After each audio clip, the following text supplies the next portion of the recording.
बच्चों, आज हम क्लास 8 इंग्लिश में lesson number 2 the tsunami working with the text करेंगे। आज सभी बच्चे अपनी बुक्स निकाल कर तैयार हो गए होंगे। वर्किंग विद द टेक्स्ट यानी पाठ के साथ काम करना। जो हमने लेसन पढ़ा है पाठ, उसमें जो आया उसके अकॉर्डिंगली हमारे क्वेश्चंस के आंसर्स देने हैं। Discuss the following questions in class, then write your own answers. Discuss चर्चा करें द फॉलोइंग क्वेश्चन, दिए गए प्रश्नों को इन क्लास कक्षा में, then write your own answers, then फिर write your own answer, अपने खुद के आंसर्स लिखें। When he felt the earthquake, do you think Ignatius immediately worried about a tsunami? Give reasons for your answer. When he felt the earthquake, जब उसने earthquake महसूस करी थी, do you think, क्या आपको लगता है इग्निशियस जो था पार्ट 1 में आया है, ये हमारे पास ये नाम बच्चों, immediately worried about a tsunami, immediately तुरंत worried चिंतित हुआ था अबाउट अ सुनामी, एक सुनामी के बारे में। Give reasons for your answer, give reasons कारण दे, फॉर योर आंसर्स अपने उत्तर का कारण दे कि वह चिंतित था तो क्यों चिंतित था, अगर नहीं था तो क्यों नहीं था। Which sentence in the text tells you that Ignatius family did not have any time to discuss and plan their course of action after the tsunami struck? Which sentence in the text, कौन सा वाक्य पाठ में tells you, आपको बताता है that कि the Ignatius family, Ignatius का जो परिवार था, did not have any time, कुछ भी समय नहीं था to discuss, बातचीत करने का, and plan, और ये निश्चित करने का their course of action, कि वे क्या करें, course of action यानी कि क्या करें after the tsunami struck, जैसे ही सुनामी टकराई इसके बाद उनके पास न समय था ना उन्हें प्लान था। तो क्वेश्चन नंबर 1 में पार्ट 1 जो क्वेश्चन है उसका, नहीं, इग्निशियस तुरंत सुनामी के लिए चिंतित नहीं हुआ था। वह जब उसको भूकंप के झटके आए थे तो वह चिंतित होकर घर से बाहर निकला था और उसने सबसे पहले घर में बाहर निकलने से पहले टेलीविजन को उठाकर टेबल पे से जमीन पर रखा था ताकि टेलीविजन भूकंप से टूट ना जाए नीचे गिरकर। ठीक है, तो ये हमारा पार्ट 1 हुआ कि वह सुनामी के बारे में चिंतित नहीं था। सेकंड है तो पेज नंबर 25 पे एक सेंटेंस आता है बच्चों, in the chaos and confusion two of his children caught the hold of their mother's father and mother's brother and rushed in opposite direction। कि जो भगदड़ और अव्यवस्थित तरीका था उसमें उन्होंने दो बच्चों ने क्या करा, एक तो नाना का हाथ पकड़ लिया और एक अपने मामा का हाथ पकड़ लिया था और अपोजिट डायरेक्शन यानी दूसरी दिशा में वे भागे थे और वे बातचीत नहीं कर पाते, निकलते जैसे सुनामी स्ट्रक हुई। ये हमारे क्वेश्चन नंबर 1 का आंसर हुआ। No, Ignatius was not worried about a tsunami. He carefully took his television, set off the table and put it on the ground so it would not fall and break. ये हमारे part 1 का answer हुआ बच्चों।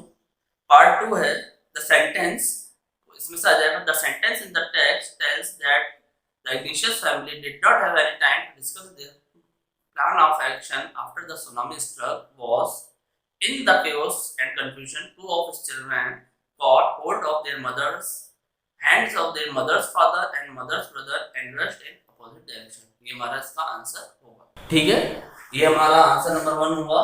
Video को pause कर लीजिए। आपको करना क्या है, कॉम्प्रिहेंशन चेक पार्ट 3 करा था, उसके नीचे working with the text question उतारेंगे, question number 1 and then answer number 1 लिखेंगे। ठीक है, अब हम क्वेश्चन नंबर 2 पे चलते हैं। इन योर ओपिनियन, आपकी राय में, विच ऑफ द वर्ड्स, ऐसे कौन से शब्द हैं जो लिस्ट बिलो, जो जिनकी सूची नीचे गई है, डिस्क्राइब वर्णन करते हैं संजीव। संजीव कौन था बच्चों? संजीव है पुलिसकर्मी जो कचल में काम कर रहा था। Look up the dictionary for the words that you are not sure. इन शब्दों को डिक्शनरी में ढूंढें जिसके बारे में आप श्योर नहीं है, यानी पक्के तौर से इनका मीनिंग नहीं पता। बच्चों, मैं अब नीचे वर्ड्स पढ़ रहा हूँ और उनका मीनिंग एक्सप्लेन कर रहा हूँ। अगर किसी को मीनिंग नहीं आता हो तो वो आप वहां पर लिख सकते हैं। फर्स्ट वर्ड है बच्चों चेयरफुल। चेयरफुल होता है खुशनुमा। सेकंड है एम्बिशियस। एम्बिशियस यानी महत्वाकांक्षी। थर्ड वर्ड है बच्चों ब्राश। ब्राश कहते हैं बच्चों नाजुक। कोई इंसान नाजुक सा होता है कि जरा सा टल्ला मारा गिर गया, ऐसा कोई नाजुक सा बच्चा है तो उसके लिए हम क्या कहते हैं, ब्राश वर्ड। ब्रेव बहादुर। केयरलेस लापरवाह। हीरोइक जो हीरो जैसे अद्भुत कार्य करे। सेल्फलेस। सेल्फलेस का अर्थ होता है बच्चों निस्वार्थ, यानी बिना किसी स्वार्थ के कोई काम करना। इसके बाद है हार्टलेस निर्दयी। और फिर है लास्ट वर्ड हमारे पास ह्यूमरस। ह्यूमरस का मतलब होता है हास्ययुक्त, जो हर बात पे हंसे, मुस्कुराए, ऐसा। तो ये हमारे जो 9 वर्ड्स हैं बच्चों, इनमें से संजीव के लिए कौन से वर्ड्स अप्रोप्रिएट है, यानी सही है। तो इसके लिए हम संजीव के लिए कह सकते हैं, क्या कह सकते हैं, उसने अपनी बीवी और बच्चों को बड़ी मुश्किल से बचाया था, और उसके बाद जॉन जो था उसकी वाइफ को बचाने के लिए वह कूद गया था, और फिर वो उसको भी नहीं बचा पाया और खुद अपनी जान गंवा बैठा था। तो यहाँ पे संजीव के लिए क्या वर्ड्स आ सकते हैं बच्चों? ब्रेव आ सकता है, heroic आ सकता है, and selfless. In my opinion, the words that describe Sanjeev are brave, heroic, and selfless. ये हमारा क्वेश्चन नंबर 2 का आंसर हो जाएगा। अब नीचे देखिए बच्चों, उसके नीचे use words from the list to complete 3 sentences below. use word शब्दों का इस्तेमाल करके from the list, above list यानी ऊपर जो दी गई है लिस्ट, उससे नीचे दिए गए 3 सेंटेंसेस को कंप्लीट करने के लिए। फर्स्ट सेंटेंस है बच्चों, I don't know if Sanjeev was cheerful, Khalistan और खालिस्तान। तो हमारे पास 2 फिल इन द ब्लैंक्स हैं यहाँ पे। फर्स्ट में I don't know, मैं नहीं जानता, if यदि संजीव was, संजीव था कैसा, cheerful, खुशनुमा, या फिर और क्या वर्ड हो सकता है, वह कैसा था, नाजुक था, या फिर महत्वाकांक्षी। तो first fill in the blanks में हमारे लिए वर्ड्स आ सकते हैं cheerful के बाद ambitious और brash। फिल अप करिए। सेकंड है I think that he was brave, very brave, fill in the blanks and fill in the blanks. I think, मैं विचार करता हूँ, he was very brave, वह बहुत बहादुर था। खालिस्तान first fill in the blanks में आएगा heroic and selfless और निस्वार्थ। सेल्फलेस यानी निस्वार्थ, और हीरो जैसा था जिसने अपनी जान की परवाह किए बिना किसी और को बचाने के लिए सुनामी में कूद पड़ा था। Third fill in the blanks बच्चों, Sanjeev was not heartless, Sanjeev नहीं था निर्दयी, हर्टलेस यानी निर्दयी नहीं था, और क्या नहीं था, केयरलेस नहीं था, लापरवाह नहीं था, और ह्यूमरस नहीं था। ह्यूमरस यानी हास्योक नहीं था, यानी हर वक्त मत मस्ती में नहीं रहता था। ठीक है, ये हमारे आंसर नंबर 2 हुआ। ठीक है, तो क्वेश्चन उतार के आप ये सेकंड का आंसर लिख लेंगे। Then fill in the blanks में अगर किसी का fill in the blanks fill up नहीं हुआ है तो यहाँ से आप बुक्स में fill in the blanks fill up करेंगे। Then fill in the blanks को कंप्लीटली आप कॉपी में लिखेंगे। ठीक है, एम्बिशियस, ब्राश फर्स्ट वाला फिल इन द ब्लैंक्स में आएगा। Second fill in the blanks में 2 हैं, heroic and selflessness, and third में आएगा हमारे पास केयरलेस एंड ह्यूमरस। ठीक है, मैं साइड में हो गया हूं बच्चों, किसी का कुछ छूट गया हो तो वीडियो पॉज कर सकते हैं और लिख लें। बच्चों अब हम क्वेश्चन नंबर 3 की ओर बढ़ते हैं। क्वेश्चन नंबर 3 है, हाउ आर मेघना and Almas story similar. How यानी कैसे मेघना और अल्मा की कहानियां सिमिलर हैं, एक जैसी कैसे हैं कि दोनों बच्चियां थी, और एक मेघना जो थी वो 13 इयर्स की थी और जो अल्मा थी वो 10 इयर्स की थी। और जब सुनामी स्ट्रक हुई तो दोनों ने अपने परिवार को खो दिया था सुनामी में, और बड़ी मुश्किल से वे सुनामी से बच पाई थी, और उन्होंने अपनी आंखों से ही अपने माता पिता यानी पेरेंट्स को मरते हुए देखा था, सुनामी में बाहर जाते हुए देखा था। तो हम लिखेंगे कैसे इसका आंसर, मेघना and Almas stories are similar in a way that both children saw their parents swept away in the tsunami and they were both traumatized by that incident.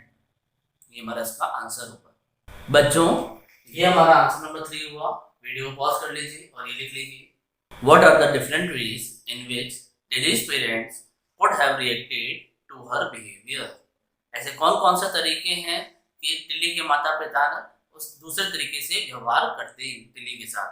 जब वह चीखी चिल्लाई थी ना तो उस वक्त लिली के माता पिता दूसरी तरह से कैसे व्यवहार करते थे, कोई और तरीका था जिस तरह से वे व्यवहार कर सकते थे।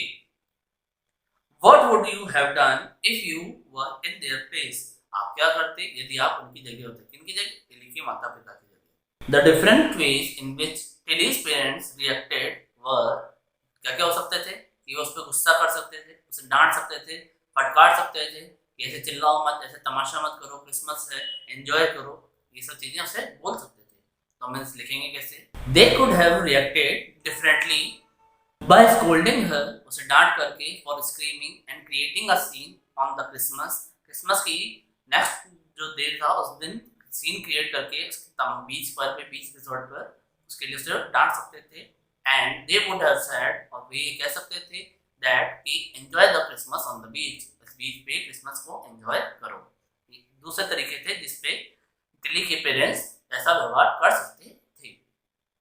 हमारे इसका सेकंड पार्ट है what would you have done if you are in their place. आप क्या करते यदि आप टिल्ली के माता पिता की जगह होते। यदि हम टिल्ली के माता पिता की जगह होते तो हम भी टिल्ली की बात को गंभीरता से लेते और ध्यानपूर्वक सुनते। इसको हम लिखेंगे कैसे? तो क्वेश्चन में आ जाएगा बच्चों, if I were in their place I would have listened to Tilly what she had to say, कि उसे क्या कहना है, एंड टेक हर सीरियसली, और उसे सीरियसली लेते। तो ये हमारा आंसर हो जाएगा बच्चों। ठीक है, वीडियो पॉज कर लीजिए और लिख लीजिए आंसर। नेक्स्ट क्वेश्चन है बच्चों, question number 5, if Tilly's award was to be shared who do you think she would share it with, her parents और हर ज्योग्राफी टीचर। यदि टिली को अपना पुरस्कार बांटना होता तो वह किसके साथ बांटती? अपने माता पिता या ज्योग्राफी के टीचर के अनुसार। टिली जो है ये अवार्ड अपनी ज्योग्राफी टीचर के साथ बांटती। क्यों? क्योंकि उसकी ज्योग्राफी टीचर ने ही उसे ये बताया था क्लास में कि सुनामी क्या होती है, उसके बारे में उसे जानकारी प्रदान करी थी। यदि ज्योग्राफी टीचर उसके बारे में नहीं बताता तो टिली आज जिंदा नहीं होती। तो हम इसे लिखेंगे कैसे बच्चों? We think she would share it with her geography teacher। ये पूरा क्वेश्चन में से आ जाएगा बच्चों। ये हमारा आंसर नंबर 5 हो गया। वीडियो पॉज कर लीजिए एंड लिख लीजिए। क्वेश्चन नंबर 6 है बच्चों, next question, what are the two different ideas about why so few animals were killed in the tsunami? Which idea do you find more believable? What are the two different ideas? ऐसे कौन से दो विचार हैं about के बारे में? वह सो फ्यू एनिमल्स, क्यों बहुत कम जानवर, वर किल्ड मारे गए थे, इन द सुनामी, सुनामी के अंदर बहुत कम जानवर क्यों मारे गए थे? ऐसे दो आइडियाज आए हैं इस लेसन में। वो दो आइडियाज क्या थी, विचार क्या थे? विच idea do you find more believable? आपको कौन सा आइडिया जो विचार था मोर बिलीवेबल यानी बहुत अधिक विश्वास का लगता है उन दोनों में से? तो दो आइडियाज क्या आए थे हमारे पास। पहला आइडिया आया था कि कुछ कहते थे कि जानवरों के पास सिक्स सेंस होता है जिससे उनको पता चल जाता है कि सुनामी आने वाली है या कोई संकट आने वाला है। एक तो ये था, तो इसके लिए आया था many people believe that animal possesses a sixth sense and know when the earth is going to shake। ठीक है, और सेकंड स्टेटमेंट था बच्चों, और एक्सपर्ट्स के अनुसार जो जानवर होते हैं उनकी जो तेज सुनने की शक्ति होती है उससे उन्हें अर्थ में होने वाले वाइब्रेशन सुनाई दे जाते हैं और जिससे उन्हें आने वाले संकट का खतरे का आभास हो जाता है। तो सेकंड स्टेटमेंट है some experts believe that animals more acute hearing help them to feel और hear the earth vibrations, earth के वाइब्रेशंस को सुनने और महसूस करने में सहायता देते हैं। क्या? उनकी हियरिंग। तो ये हमारे दो आंसर्स हो गए। अब इसके बाद एक क्वेश्चन और पूछा गया है इसमें, विच आइडिया, आपको कौन सा विचार, डू यू फाइंड, आपको लगता है मोर बिलीवेबल, ज्यादा विश्वासपाद? हमें सेकंड जो एक्सपर्ट्स का आइडिया है वो मोर बिलीवेबल है। क्यों? क्योंकि ये साइंटिफिक है, ये वैज्ञानिक तौर पर जांचा हुआ है। तो हम इसके लिए लिखेंगे क्या बच्चों? The second idea is more believable because it has some scientific proof. ठीक है, ये हमारे आंसर हुआ क्वेश्चन नंबर 6 का। बच्चों ये हमारा आंसर नंबर 6 हुआ। आंसर नंबर 6 में ये लिखना है और पॉइंट वाइज हम आपको दोनों आइडियाज लिखने हैं। और नई लाइन से आइए दूसरा को आंसर लिखना है जो हमारे पास सेकंड क्वेश्चन दिया गया है कि आपको कौन सा आइडिया अच्छा लगता है और क्यों। तो इसका आंसर आपको नई लाइन में लिखना है, न्यू लाइन में लिखना है। ठीक है, अब है हमारे पास बच्चों वर्किंग विद द लैंग्वेज, यानी भाषा के साथ हमें काम करना है, सीखना है। Question number 1, go through part 1 carefully, यानी पार्ट 1 को वापस ध्यानपूर्वक पढ़ें। गो थ्रू यानी वापस पढ़ना है। एंड मेक, एंड बनाए, a list of many words, और लिस्ट बनाए ऑफ मैनी वर्ड्स, बहुत सारे शब्दों की, एज यू कैन, जितने आप बना सकते हैं। एंड फाइंड दैट, और ढूंढे, इंडिकेट, जो दर्शाते हों, मूवमेंट ऑफ डिफरेंट काइंड्स, अलग अलग तरह के मूवमेंट को दर्शाते हों। There is one word that occurs repeatedly, count how many times, there is one word, वहाँ एक ऐसा शब्द है जो बार बार आ रहा है। काउंट हाउ मेनी टाइम्स, कितनी बार आ रहा है ये आपको गिनना है। पुट देम इनटू 3 कैटेगरीज, उन्हें 3 अलग अलग कैटेगरीज में लिखना है। कौन कौन से, कौन कौन सा मूवमेंट आ रहा है जो बार बार रिपीट हुआ है? उसके लिए है फास्ट मूवमेंट, यानी गति के लिए ऐसा एक वर्ड आ रहा है। गति यानी मूवमेंट के लिए एक ऐसा वर्ड आ रहा है बच्चों जो बार बार उस पार्ट 1 में यूज हुआ है। तो हमें इसे 3 पार्ट्स में डिवाइड करके लिखना है। पार्ट 1 है फास्ट मूवमेंट, यानी तेजी से गति। स्लो मूवमेंट धीरे गति, नाइदर स्लो नॉर फास्ट ना ही धीरे ना ही तेज। कैन यू एक्सप्लेन क्या आप समझा सकते हैं why there are many words in one column and not in the others. क्या आप समझा सकते हैं कि एक कॉलम में यानी ये जो 3 कॉलम बनेंगे हमारे, तो इन 3 में से किसी एक कॉलम में खूब सारे वर्ड्स क्यों हैं और बाकियों में खूब सारे वर्ड्स क्यों नहीं हैं। बच्चों देखिए मैंने यहाँ पे एक टेबल बनाई है। For fast movement, words for fast movement जो तेजी से गति के लिए दर्शा रहे थे उनके लिए शब्द, वर्ड फॉर स्लो मूवमेंट उसके लिए, word for neither slow nor fast जो ना ही ज्यादा तेज है ना ही बहुत धीमे हैं, ऐसे वर्ड्स जो आए हैं। वर्ड फॉर फास्ट मूवमेंट है, इसमें हमारे पास ज्यादा वर्ड्स है। क्यों है इसमें? कौन सा वर्ड सबसे ज्यादा है? रश वर्ड सबसे ज्यादा है। ठीक है, देखिए कितनी बार है, 1 2 3 4 5, ये 5 बार आया है। ऐसा क्यों है? क्यों? क्योंकि जो सुनामी थी वो एकदम से आ गई थी और लोग अपनी जान बचाने के लिए एकदम से भागे थे। रश। तो आपको क्वेश्चन नंबर 1 में करना क्या है बच्चों? Question number working with the language लिखेंगे, क्वेश्चन नंबर 1 उतारेंगे। उसके बाद आपको ये टेबल जो मैंने एज इट इज बनवाई है वो आपको लिखनी है टेबल बना के, एंड फिर उसके बाद उसका आंसर लिखना है किसका? Can you explain why there are so many words in one column not in the others. किसी एक कॉलम में इतने सारे शब्द क्यों हैं, क्या आप इसको एक्सप्लेन कर सकते हैं? इसका आंसर लिखेंगे। तो इसका आंसर होगा बच्चों, there are more words in column 1। Column 1 में हमारे पास सबसे ज्यादा शब्द हैं। The word rush came 5 times। इसमें रश जो वर्ड है मैंने अभी काउंट करा था 5 टाइम्स आया है। ठीक है, because tsunami waves came all of a sudden and everyone rushed to save their lives। तो हमारे ये आंसर हो गया, there are more words in column 1, it has word rush 5 times because tsunami came all of a sudden and people rushed to save their lives। ये table के बाद आपको ये आंसर लिखना है। ठीक है, साइड में होगा, वीडियो पॉज करके लिख लीजिए। बच्चों अब हम क्वेश्चन नंबर 2 पे चल रहे हैं। Fill in the blanks in the sentences below. नीचे दिए गए खालिस्तान को फिल करना है। The verbs given in the brackets will give you a clue. Verbs brackets में हमारे पास कुछ वर्ब दिए गए हैं, वो आपको क्लू देंगे, उनकी हेल्प से आपको fill in the blanks complete करने हैं। फर्स्ट है बच्चों, the earth trembled but not many people felt the खालिस्तान। ट्रेम्बल, द अर्थ ट्रेम्बल्ड, धरती कांपी यानी शेक हुई। बट नॉट मैनी पीपल, लेकिन बहुत से लोगों ने नहीं, फेल्ट महसूस करा। क्या महसूस नहीं करा? अर्थ का कांपना। तो यहाँ पे कांपने के लिए क्या वर्ड आएगा? ट्रेम्बलिंग। तो फिल इन द ब्लैंक्स में सब बच्चे फिलअप करेंगे ट्रेम्बलिंग। बच्चों ये वर्ड लिखा हुआ ट्रेम्बलिंग, यहाँ से आप देख के फिलअप कर सकते हैं। सेकंड है when the zoo was flooded. When यानी जब, द जू चिड़ियाघर वाज फ्लडेड पानी से भर गया था बाढ़ के कारण। There was a lot of Khalistan and many animals escaped into the countryside। There was वहाँ पर था, lot of बहुत सा, क्या था देखते हैं हम, and many animals और बहुत से जानवर escaped निकल के भाग गए to into the countryside यानी देश के अंदर जहाँ शहरी इलाका था वहाँ पे निकल के जू से भाग गए। वर्ड है हमारे पास ब्रैकेट में कंफ्यूज। कंफ्यूज यानी अस्पष्टता, जो साफ ना हो, कंफ्यूजन हो। तो यहाँ पे वर्ड हमारे पास आएगा फिल इन द ब्लैंक्स में कंफ्यूजन। भरिए सब बच्चे। देखिए मैंने यहाँ पे भर दिया है, किसी का छूट गया हो तो यहाँ पे फिलअप कर लीजिए fill in the blanks. Third है हमारे पास, वी हर्ड विद, हमने सुना उससे, खालिस्तान the lion had been recaptured, जो शेर था उसे वापस पकड़ लिया गया है। रिलीव, शांति मिली, किसके साथ? शांति के साथ। तो यहाँ पे वर्ड आएगा वी हर्ड विद रिलीफ, हमें बहुत शांति मिली। तो third fill in the blanks में वर्ड आएगा रिलीफ।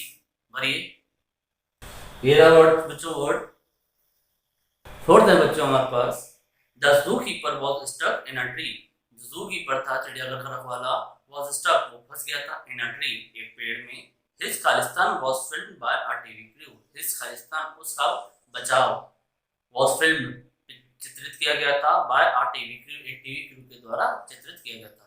तो ये यहाँ पे वर्ड दे रखा है रेस्क्यू, ये एज इट इज आएगा बच्चों इसमें फिल इन द ब्लैंक्स में। भरिए रेस्क्यू, ये मैंने यहाँ पे लिखता जा रहा हूँ, किसी का छूट जाए तो यहाँ से फिलअप कर सकते हैं। फिफ्थ है हमारे पास फिल इन द ब्लैंक्स बच्चों, there was much fill in the blanks in the village when the snake charmer came visiting. There was much, वहाँ पे बहुत सा, इन द विलेज गांव में, व्हेन जब, द स्नेक चार्मर, स्नेक का मनोरंजन दिखाने वाला, केम विजिटिंग आया वहाँ पर, विजिटिंग यानी वहाँ पर आया, गांव में आया। तो क्या था? एक्साइट, तो यहाँ पर वर्ड आ जाएगा एक्साइटमेंट।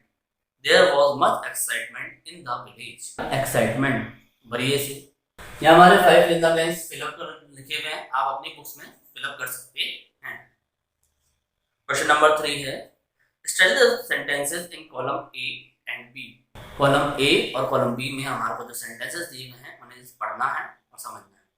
ए है मेघना वॉज स्वेप्ट अवे, मेघना बहा ली गई।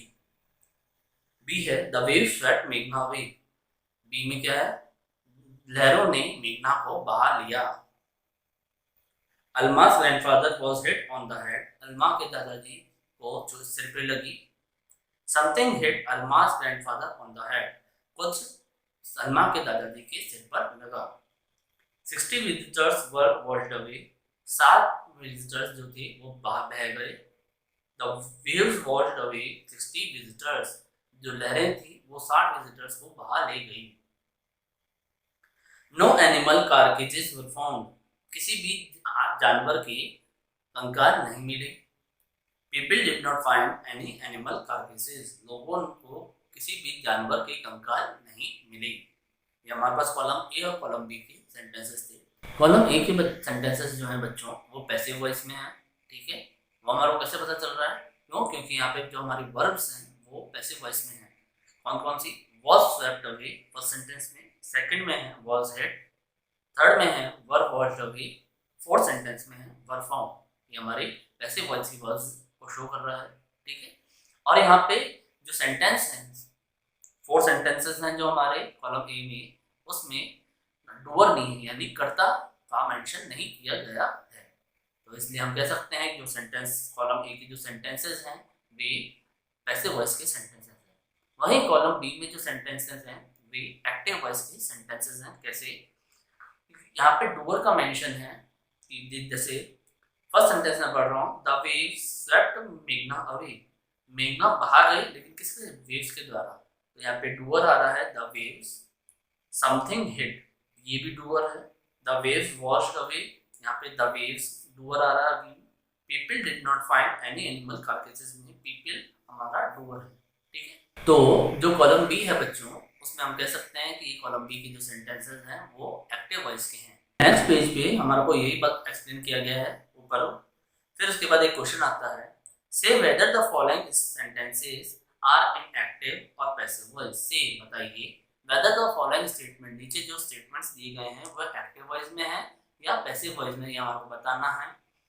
राइट ए और P after each of the sentences as shown in the first sentence. Write A और पी, एक्टिव सेंटेंस है तो ए लिखना है, पैसिव सेंटेंस है तो पी लिखना है हर सेंटेंस के आगे। कौन से? जैसे ये एक एग्जांपल दिया गया है, एग्जांपल के तौर पे sentence number 1, someone stole my bicycle. यहाँ पे हमारे पास डूअर है, इससे हमारे को पता चल रहा है कि जो सेंटेंस है वो एक्टिव है। इसके लिए हमारे पास फिल इन द ब्लैंक्स में ए फिलअप है। सेकंड सेंटेंस है बच्चों, the tyres were deflated by the police. Were deflated ये हमारी पैसिव वॉइस की वर्ब है, तो इससे पता चलता है। और फिर उसको डूअर से पहले अपने पास क्या लग रहा है? बाय, ठीक है। तो हम बोल सकते हैं जो सेंटेंस है ये पैसिव वॉइस का है। तो आपको करना क्या है, यहाँ पे जो क्वेश्चन नंबर 2 डाल दिया मैंने यहाँ पे। फर्स्ट में हमारे को एक्टिव वॉइस दे रखा है, ये फिलअप है।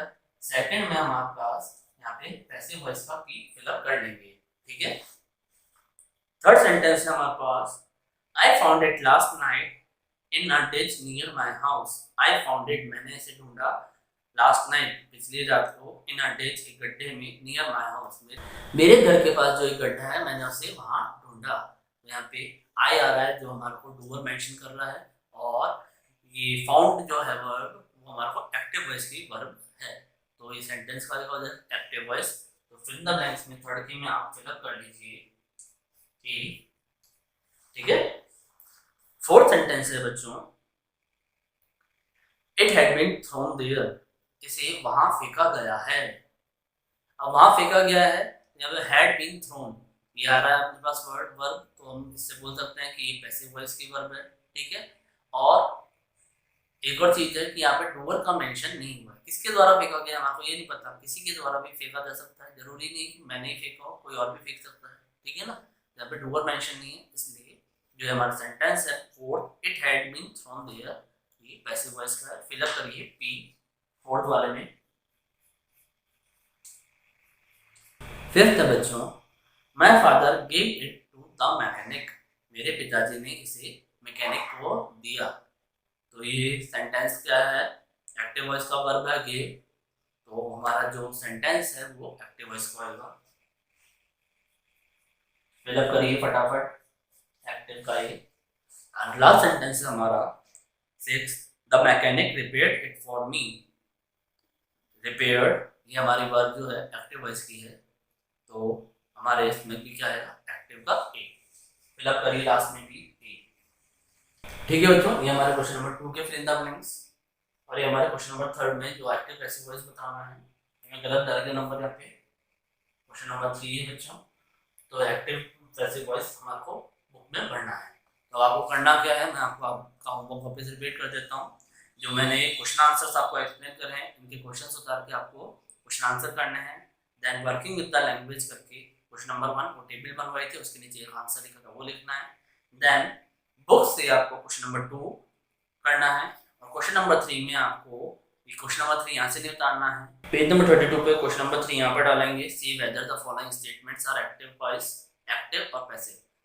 ये आपको यहाँ पे से उतार के ये 6 फिल इन द ब्लैंक्स करने हैं। ठीक है बच्चों, आज की हमारी इंग्लिश की क्लास यहीं फिनिश होती है।